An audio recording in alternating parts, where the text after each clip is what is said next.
200 জনের সাথে 20 জন জিতবে যদি কি থাকে, সবরকারী থাকে, ধৈর্যশীল মানুষ থাকে।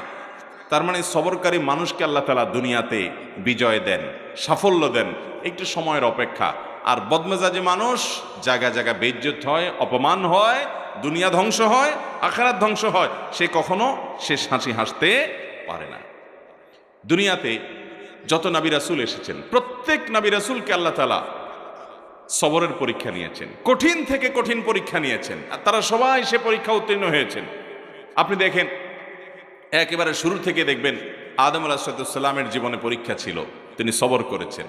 সুলাইমান আলাইহিসসালাম মহারাজা ছিলেন, গোটা দুনিয়ার রাজত্ব করেছেন, তারপরও পরীক্ষা এসেছে। রাজত্ব কিছু সময়ের জন্য চলে গেছে, নানামুখী পরীক্ষা আরও এসেছে, সবর করেছেন। দাউদ আলাইহিসসালামের জীবনে পরীক্ষা এসেছে, সবর করেছেন।